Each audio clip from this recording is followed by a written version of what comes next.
ตอนบ่ายนี้ผู้ข้ามาบริเวณอ่างเก็บน้ำหัวหินตาดบ้านนาอ่างตำบลนาตาล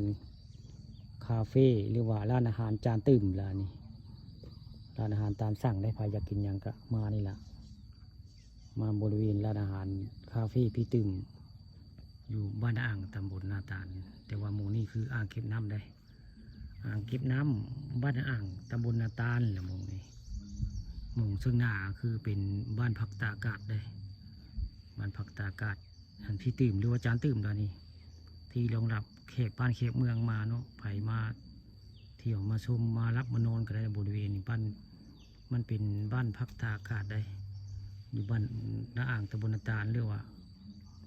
อ่างกินน้ำห้วยหินตาดล่ะนี่บ้านนาอ่างตำบลนาตาลมีคาเฟ่ได้กลางคืนมาเนี่ยสิมีไฟผ้าแจ้งไม่ได้บริเวณนี้แสงไฟได้ยิบไปยับได้หมู่งานสนามหญ้าเพิ่นก็มีได้สนามหญ้าเพิ่นเห็นว่าได้พี่ตื้มสร้างไว้นี่สนามหญ้าเพิ่นนี่เป็นสร้างไว้คักได้ไฟผ้านี่ก็ข้ามมาที่แจ้งได้นี่หนวดไฟเชื่องได้บริเวณนั้นคาเฟ่เพิ่นนี่เข้าไปนี่ก็สิมีคาเฟ่ได้ในเข้าไปในมงดำๆนี่แหละนี่เข้าไปเพิ่นสิมีหม่องโต๊ะเก้าอี้หม่องนั่งกินข้าวได้แต่นี่ด้านหลังได้ในด้านหลังคาเฟ่เพื่อนละนี่หม่องต้อนรับแขกมานอนรับมานอน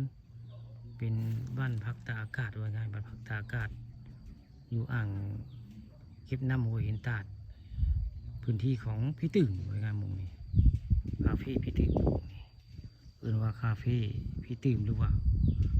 คาเฟ่จานตื่นบ้านพักตากอากาศเพื่อนละนี่ไปยังมารับมานอนกับหม่องนี่ละ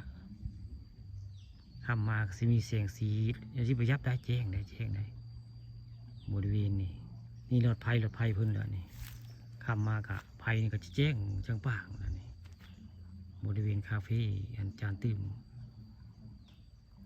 บ้านนาอ่างตำบลนาตาลเรียกว่า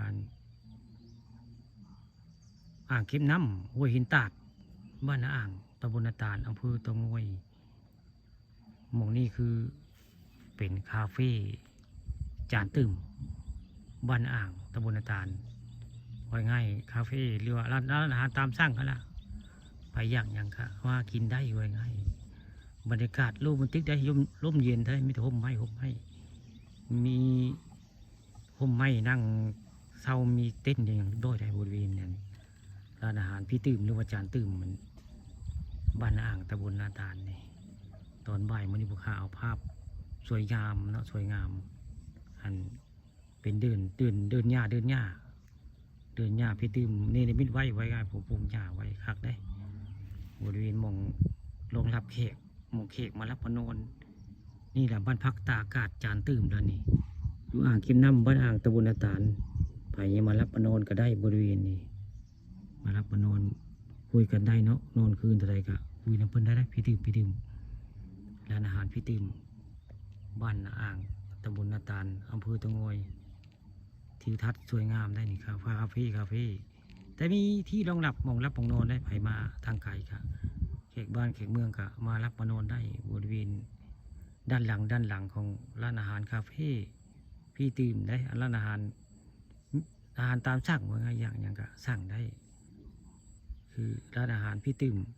บ้านนาอ่างตำบลนาตาลอ่างเก็บน้ำหัวหินตาด